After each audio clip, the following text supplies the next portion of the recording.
köynəyim dar, gel oldu şalvar. Bu köynəyim dar, dünən yuxu gördüm, dipdə pulum var. Hər yanı gəzdim, dünyadan bezdim. Hər yanı gəzdim, dünyadan bezdim. Axır çəkiş gördüm, başımı yəzdim. Tıbış pələngi, şalvar tüfəngi, əgər tutahirsi, boğar nəhəngi. Tıbış pələngi, şalvar tüfəngi, əgər tutahirsi, boğar nəhəngi.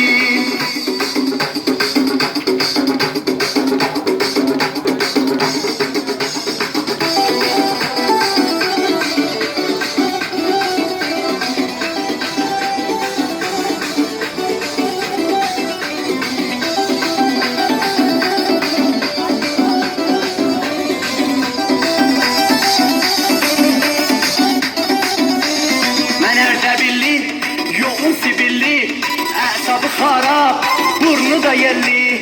Mənə toxanma, savaşaram mən, sənə ilan misli dolaşaram mən. Cıbış pələngi, şalvar tüfəngi, əgər tutahirsi, boğar nəhəngi. Cıbış pələngi, şalvar tüfəngi, əgər tutahirsi, boğar nəhəngi. Abdurrahman.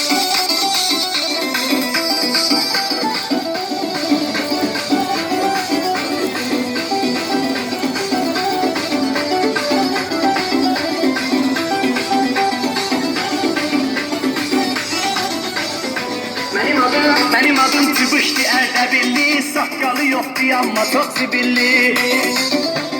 Pulum da olmasa güvercinim var, yahidi bəzisi çok kəkilli. Hayana geçsem oradan salaram, yaman da üzliyem, yaman da dilli. Adım Tıbışdı şəhrimin lotusi, dibimde vardı köhne kartı milli.